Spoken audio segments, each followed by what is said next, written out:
Universe நேயர்களுக்கு எனது அன்பான வணக்கத்தை தெரிவித்துக் கொள்கிறேன் தோழர்களே.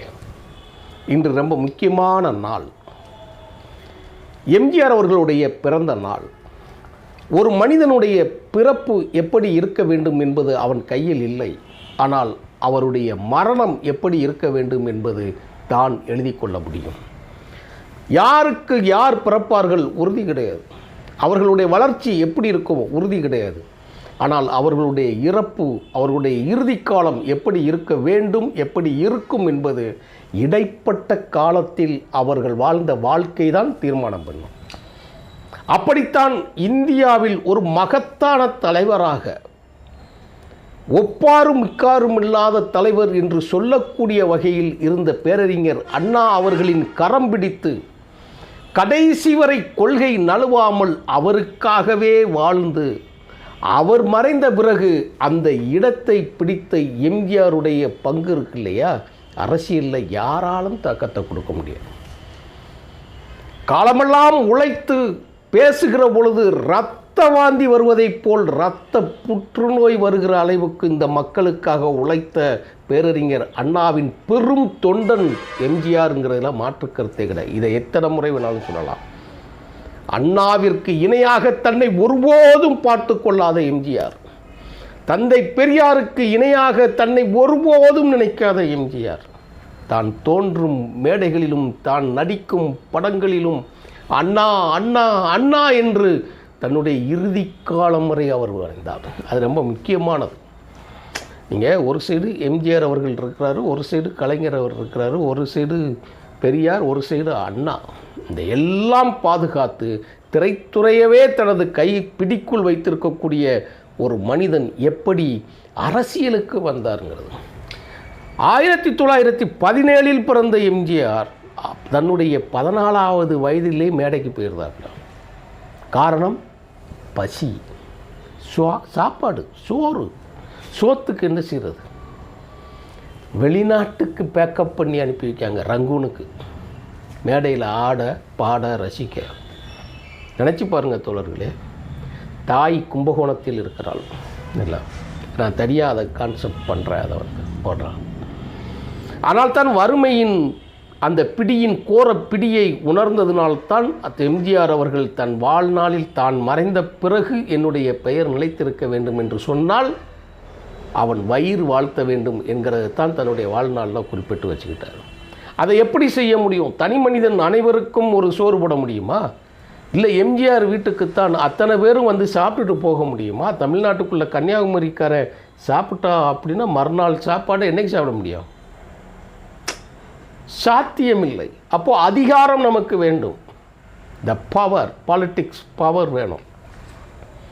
அதை எதன் மூலமாக பிடிக்க வேண்டும் என்று சொன்னால் அரசியல் மூலமாகத்தான் பிடிக்க முடியும். அந்த அரசியலுக்கு நல்ல தலைவனை தேர்ந்தெடுக்க முடியும். தான் எளிமையாக வாழ்ந்து கொண்டிருக்கக்கூடிய தலைவர்களை இயக்குவது கார்ப்பரேட்டாக இருக்கும். ரொம்ப முக்கியமான வார்த்தை நான் சொல்லுவது. வெளிப்படையாக சொல்ல வேண்டும் என்று சொன்னால் காமராஜர் அவர்களை மிக எளிமையான தலைவர் என்று சொல்லுவார். ஆனால் அவர் ஒருபோதும் குடிசை வீட்டில் அவர் தங்கியதில்லை, குடிசை வீட்டில் சாப்பிட்டதில்லை, அவர் நடந்து பயணித்து பார்த்ததில்லை, எதுவும் கிடையாது. எல்லாம் தங்குறதெல்லாம் காந்திக்கு இணையாக மாளிகைகளையும் விருந்துகள் கடுமையாக இருக்கக்கூடிய இடங்கள்லேயும் தான் அவர் வந்து இருப்பார். ஏன்னா அவர்கள் அதிகாரத்தின் சுவையை சுதந்திர காலத்திலிருந்து பார்த்தவர்கள். ஆனால் தான் இந்தியா விடுதலை அடைகிற போது கூட எம்ஜிஆர் எதிர்ப்பு அரசியலையே பண்ணினார். திராவிட இயக்கத்தின்பால் 1953 தன்னை செதுக்கி கொண்டு தான் சுயமாக வளர்றதை சாத்தி தன்னோட சுற்றி இருக்கிறவங்களெல்லாம் சேர்த்து அவர் வளர்த்து கொண்டு போனார். அது ரொம்ப முக்கியமான விஷயம். எம்ஜிஆர்லாம் சொல்லுவாங்க, எம்ஜிஆர் வந்து அவருடைய சுயத்துக்கு வந்து விளம்பரத்துக்கு செலவழிக்கிறாரு, தனக்காக எதுவும் செலவழிக்கிறாருன்னு. பைத்தியக்காரர்கள் தான் அப்படி பேசுவாங்க. 1953 இந்தியாவை ஆண்ட காங்கிரஸ் கட்சி தான் தமிழ்நாட்டிலும் அதிகாரத்தில் இருந்தது. எம்ஜிஆர் நினைத்திருந்தால் காங்கிரஸின் பக்கம் ஒதுங்கி அதிகாரத்தின் அத்தனை சுவைகளையும் அவர் சுமத்திருக்க முடியும். ஏன் அண்ணா கிட்ட வரணும்? ஏன் அவர் சிலுமை சிற்க வேண்டும்? இயேசுநாதரை போகிற முள்முடி அணிந்து சிலுவை சுமந்து விமர்சனம் தாங்கி உழைத்த பணத்தை எல்லாம் கொட்டி கொடுத்து எதிர்ப்பு அரசியலுக்கு ஏன் உழைக்க வேண்டும்? அது ரொம்ப முக்கியமானது. எம்ஜிஆர் அண்ணாவோட இருந்து அப்படியே செய்து, மீண்டும் சொல்லுகிறேன், பைத்தியக்காரர்கள். போராளிகளோடு இருந்தால் போராட்டத்தில் களம் நின்றார். போராட்டத்தில் இருப்பவர்களுக்கு தன்னுடைய செல்வங்களை எல்லாம் செலவழித்தார். தேர்தலில் நின்றார். ரொம்ப முக்கியமானது. தன்னுடைய 50வது வயசில் தான் அவர் மேலே ஒரு எம்எல்சியாக கூட ஆனார். எம்ஜிஆரின் பெருமைகளை மட்டும்தான் இப்போ அந்த பிறந்த நாளில் அவர் கடந்து வந்த பாதை இருக்கு இல்லையா, 50வது வயசில் தான். 1967 தான் எம்ஜிஆர் எம்எல்ஏ ஆகிறார், சட்டமன்ற உறுப்பினர் ஆகிறார். அதற்கு அவர் விலை கொடுத்ததை தான் கடந்த 2 காணொளிகளுக்கு முன்னால் போட்டிருக்கிறேன். துப்பாக்கிச் சூடு. இந்த வேட்டைக்காரன் என்கின்ற எம்ஜிஆர் இருந்தால் காங்கிரஸ் ஆட்சிக்கு வர முடியாது, இல்லை என்றால் காமராஜருக்கு ஏதேனும் பங்கம் விளைவிப்பதற்கு எம்ஜிஆரின் பிரச்சாரம் முழு துணையாக இருக்கும் என்று சொல்லி சுட்டதாக கூட செய்திகள் வந்திருக்கிறது. வேற எத்தனை பிரச்சனைகள் இருந்தாலும் சரி, அதுதான் நிலைத்து நின்றது. அது அண்ணா அவர்கள் திராவிட முன்னேற்றக் கழகம் வெற்றி பெறுவதற்கும் அண்ணா அவர்கள் முதலமைச்சராகுவதற்கும் எம்ஜிஆரும் காரணம் என்பது இயற்கை கொடுத்த ஒரு கொடை எம்ஜிஆர். அப்போ அண்ணா ஆயிருக்க முடியாதா? அண்ணாவோடு இணை வைத்து யாரையும் பார்க்கக்கூடாது, பெரியாரோடு இணை வைத்து யாரையும் பார்க்கக்கூடாது. ஒரு சூரியன், ஒரு நிலவு, ஒரு பெரியார், ஒரு அண்ணா, அவ்வளவுதான். அவர்களுக்கு இணை வைத்து எம்ஜிஆர் தன்னையே கூட பார்த்துக்கிட மாட்டார்.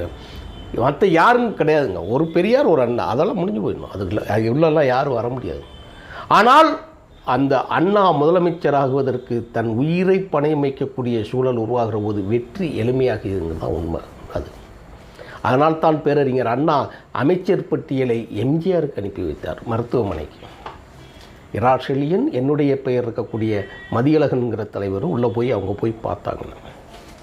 அப்போது அவளுக்கு விருப்பம் இல்லாதவரை நீக்கினார், அமைச்சர் பட்டியலிருந்து நீக்கினார். சபாநாயகராக அமைச்சர் அந்தஸ்து அவர் கொடுக்கல. எம்ஜிஆரை விமர்சனம் செய்தவர்கள் வேண்டாம் என்று சொன்னார். அண்ணா ஏற்றுக்கிட்டார். தான் வெற்றி பெறுவதற்கு உதவிய எம்ஜிஆரை அவருடைய சொல்லுக்கு நான் மரியாதை கொடுக்க வேண்டும் என்பதை காத்தார், விட்டு கொடுத்தார். மாபெரும் பெருந்தகையாளர் அவர். அதில் எந்த மாற்ற கருத்துங்க? சரிதானே? சரி, விட்டுரும். அப்புறம் அண்ணாவின் மறைவுக்கு பிறகு கலைஞர் கருணாநிதி முதலமைச்சராகுவதற்கும் அவர் துணை நின்றார். இது ரொம்ப முக்கியமான. கலைஞர் முதலமைச்சராகுவதற்கும் இதை சட்டமன்றத்தில் இல்லை எல்லா இடங்களிலும் தன்னுடைய சுயசரிதையான நெஞ்சுக்கு நீதியிலும் பதிவு செய்திருக்கிறார். இதை யாரும் மறுக்கலாம் முடியாது, யாரும் அதை வெறுத்து ஒதுக்க முடியாது. இன்றைக்கி ஏதோ பேசிக்கிட்டு இருக்காங்க, என்னென்னமோ பேசிக்கிட்டு இருக்காங்க, ஏதோ எதுக்கு இல்லாத இடத்துல மாதிரி பேசி வச்சுக்கிட்டு இருக்கிறாங்க. அதெல்லாம் உண்மை கிடையாது. உறக்க பேசுனா என்ன உண்மையெல்லாம் மறைஞ்சிருமா? ஆழமாக புதைச்சி வச்சுட்டா உண்மையெல்லாம் மறந்துடுமா? ஒரு விதைக்கு, மண்ணுக்குள் போடப்பட்ட விதைக்கு ஒரு துளி மழை நீர் வருகிற வரைக்குத்தான் அந்த உண்மை இருக்கும். அந்த விதை முட்டி மோதிக்கொண்டு வெளிவருங்கிற உண்மை தான் நிற்கும். நீங்கள் என்ன வேணாலும் மறைச்சிக்கலாம், எத்தனை தலைவர்களாலும் மறைச்சிக்கலாம். ஆனால் இயற்கை அவரை எங்கே கொண்டு வந்து விட்டது தெரியுமா? முதலமைச்சரானார். தமிழ்நாட்டிற்கு தனி இயக்கம் கண்டார். அந்த அண்ணா திராவிட முன்னேற்றக் கழகத்தின் பொதுச் செயலாளராக இருந்து மரணிக்கும் வரை முதலமைச்சராக இருந்து வாழ்ந்து தமிழ்நாட்டில் அவர் போட்ட சாப்பாடை சாப்பிடாம யாரும் செத்தது கிடையாது. சத்துணவு காமராஜர் காலத்தில் இருந்து அதை சத்து உணவாக மாற்றினார். மதிய உணவை சத்து உணவாக மாற்றினார். சுட சுட சாப்பிடணும்னு சொல்லி கொடுத்தது. குழந்தைகளுக்கும் சாப்பாடை கொடுத்தது.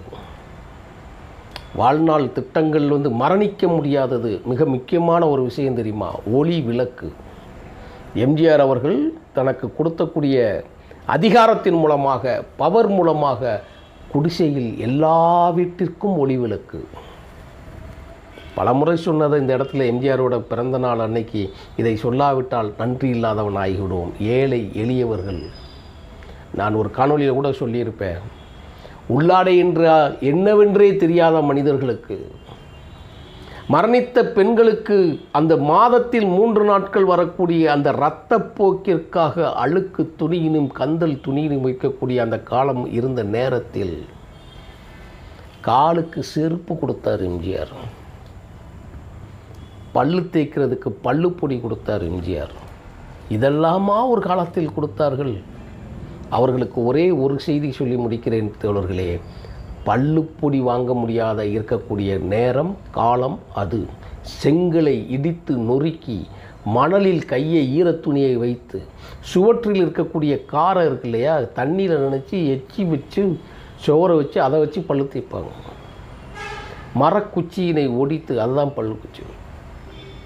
பல்லுப்பொடி கொடுத்தார் எம்ஜிஆர்.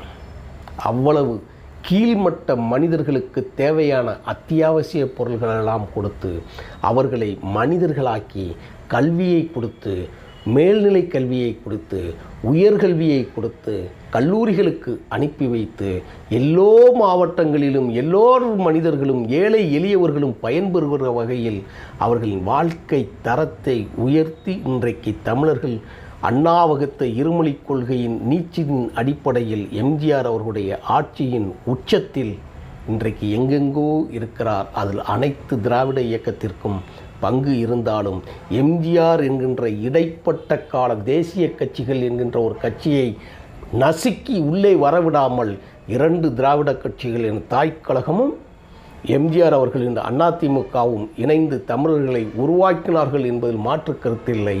இந்த தமிழ் இனம் உள்ள வரை எம்ஜிஆரின் புகழ் நிலைத்து நிற்கும். நன்றி, வணக்கம் தோழர்களே.